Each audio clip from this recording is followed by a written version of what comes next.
Assalamualaikum warahmatullahi wabarakatuh. Alhamdulillahirabbil alamin. Allahumma shalli ala Muhammad wa ala ali Muhammad, amma ba'du. Kaum muslimin dan kaum muslimat yang berbahagia, masih semangat? Masih. Wah, ini masih banyak nih. Karpete maksudnya. Lewangnya makin maju. Biasa. Awal Ramadan bludak, air Ramadan sepi, biasa. Sing mesake itu kalau di pas malam takbiran sulit membedakan antara imam dan makmum siji tok til. Sungguh terlalu. Mudah-mudahan masjid ini tidak, Pak ya. Enggak lah.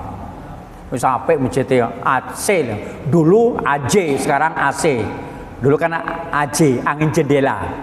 Ini AC tenan.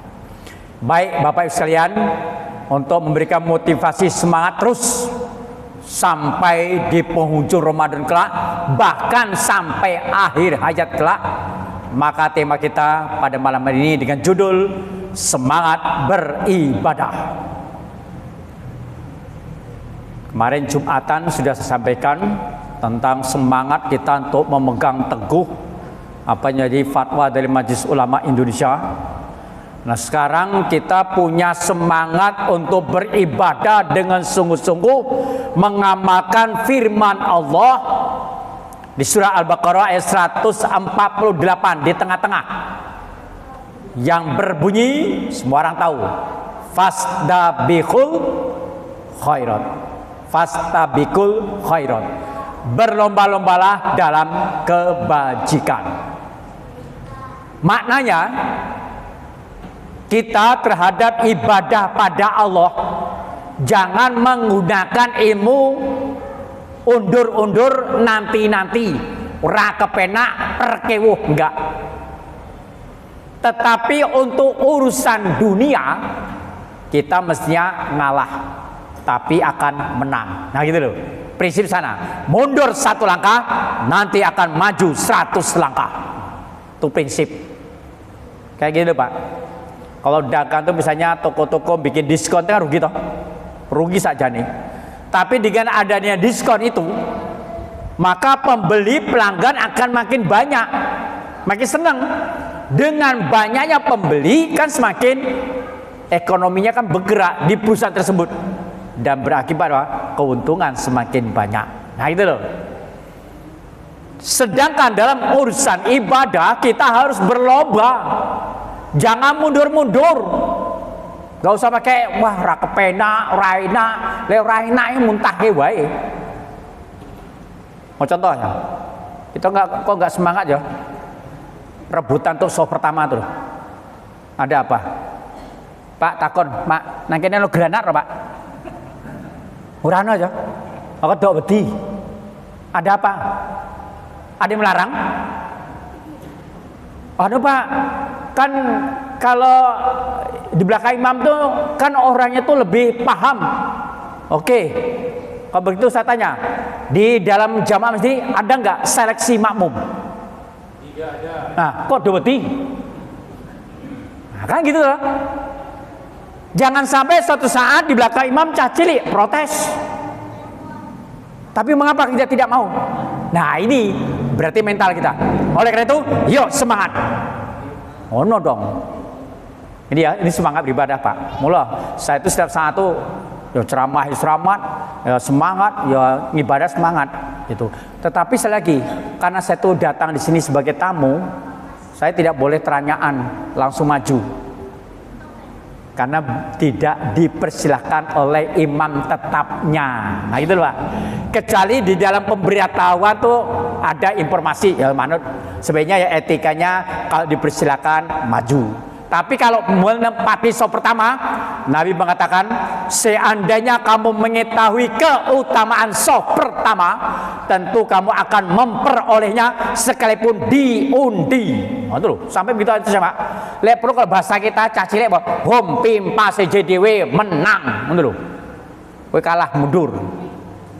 Sakjane kaya ngono, tapi masalah apa kok gak berani? Ah itu mental kita, Pak. Bahkan ini pendapat ulama yang menyatakan, ini semangat apa ya? Seandainya di sholat tersebut ada imam, imamnya bacaan Al-Qurannya banyak yang salah, dia pinter baca Quran tapi ragam jadi imam, maka sholatnya batal. Karena kan dasar utamanya apa? Hafal Al-Quran toh. Mbok iya, minimal yang marbot ya, yang ngerti posisinya di belakang imam, enak tuh loh, takmir segala macam tuh, sehingga nanti ngikuti terus itu semangat. Nah terus sing sepuh, sing kekuatannya sudah semakin kurang, apalagi dia sholatnya memakai apa, kursi, ya sebaiknya ngalah. Ngalah tuh bukan berarti kalah loh Pak, ngalah. Nah coba nanti kalau misalnya dia pakai kursi, posisinya di belakang imam, duduk, kalau imamnya salah, apa dadak maju ngangkat kursi ini, malah bingung ngidin. Nah itu namanya Pak, kembali semangat. Saya dulu pernah ya diprotes Pak, itu kan ada milih orang seseorang, ya uangnya siapa? Orang teko, ngerti ya teko dhisik dong. Nah ini semangat lagi ya, saya tanya. Di zaman Nabi ada gak namanya jam digital? Nah sekarang mengapa kita pakai? Karena butuh toh. Artinya kesepakatan mengajari kita disiplin. Kalau zaman Nabi gini Pak, azan itu milik muazin, iqomah milik imam. Artinya ketika tiba waktu sholat, muazin mengumandangkan azan. Iqomah dilakukan kalau imamnya sudah siap. Itu loh Nabi. Zaman Nabi gitu Pak, Nabi siap, baru Pak Jawa ikut. Nah, itu masalahnya. Nah karena kita ini sepakat dengan jam digital, maka ketika bunyi tit komat, ya langsung komat. Siapa menjadi imam? Ya siapa saja. Itulah disiplin. Disiplin dalam ibadah. Tadi apa ayat yang saya sampaikan? Fastabikul khairat, berlomba-lomba dalam kebajikan. Satu cita Pak.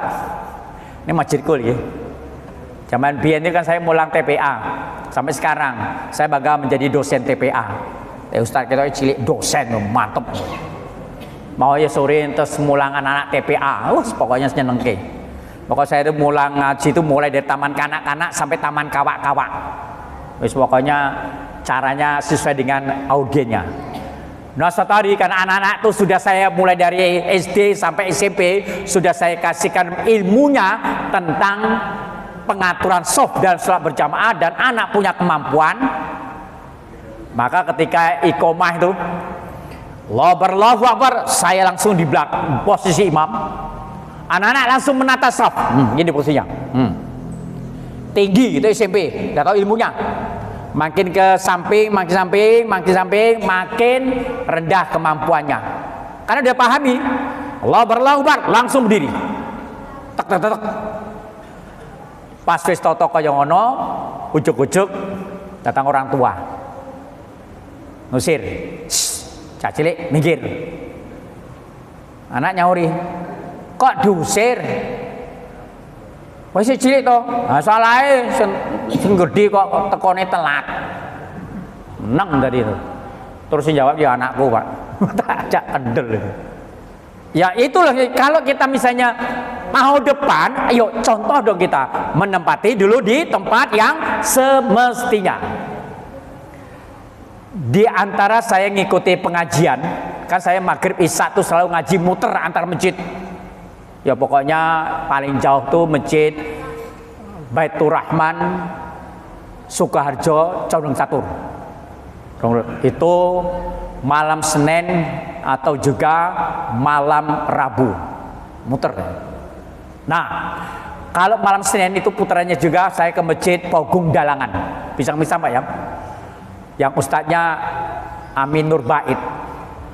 Setiap kali ngaji subhanallah Pak, jamaahnya penuh, mungkinlah hitung sampai 300 orang. Sehingga takmir saya tetap ajak.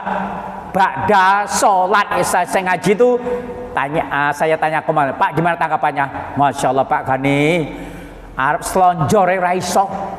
Saking kebaik Pak. Saya tanya, masjid raiso ora? Wah angel, podo.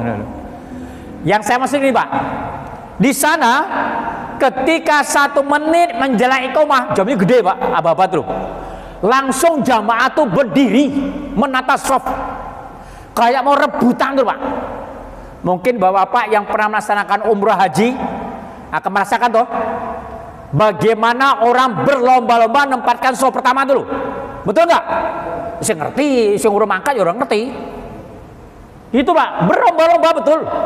Nah itu buktikan masjid, ya Allah, di masjid Pogo Dalangan, imamnya langsung tek komat, Allahu Akbar, udah toto rapi. Mau menyelia tuh angel, jadi rebutan betul Pak. Nah ini satu, yuk semangat, itu namanya semangat beribadah. Mengapa kok mereka sampai begitu? Nah timbul pertanyaan. Karena beriman pada Allah dan hari kemudian. Sama hanya semangat kita berpuasa itu ya karena iman. Man shoma Ramadanan imanan wahtisaban ghufirallahu ma taqaddama min zambi. Barang siapa berpuasa karena iman dan mengharapkan ridho Allah semata, maka akan diampuni dosa-dosanya. Masya Allah, gitu loh Pak. Yakin dulu, kalau nggak yakin lemes. Kalau sudah punya keyakinan itu, tentu kita tidak akan melewatkan ibadah Ramadan ini dengan sia-sia.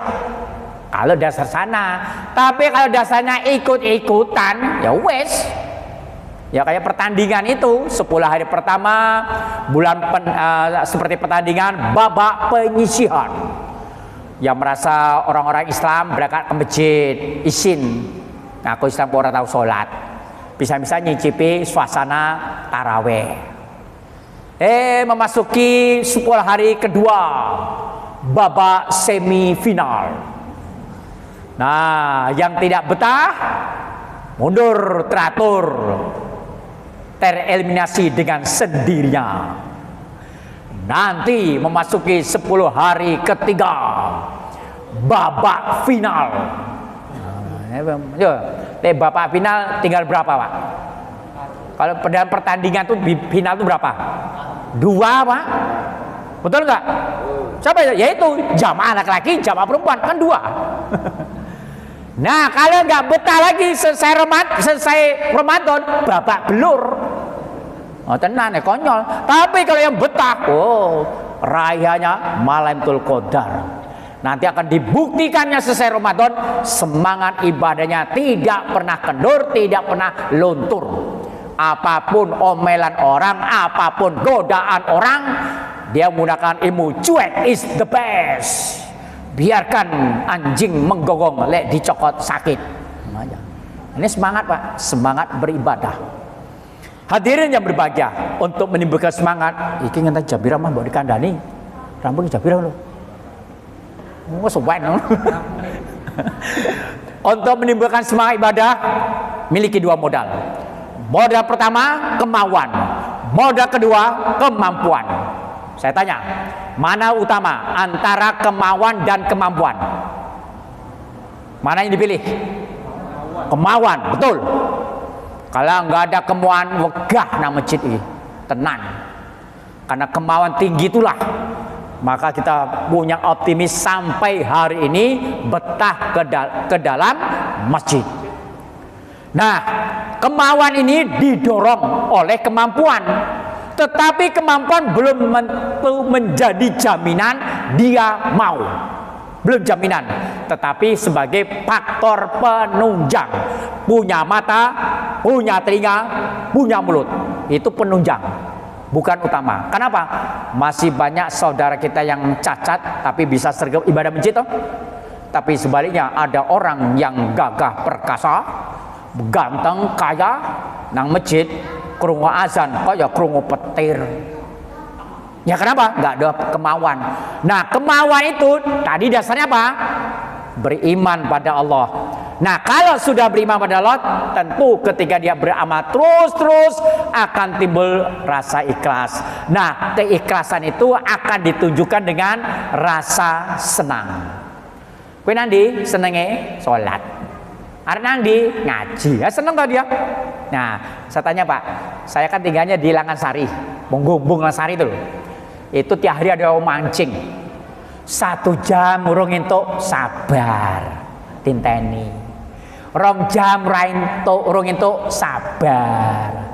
3 jam ora entuk, urung entuk, sabar. Diangkat, kenceng, mantep, jebule sandal. Nah, pertanyaan saya, sesuk ki wonge kapok mancing apa tetap mancing? Mancing. Nah, sing digolek apa? Nah, itu bener. Seneng toh? Lek golek iwak, pasar iwak, Pak, kesuwen mancing. Yang kedua, ini gambaran, Pak.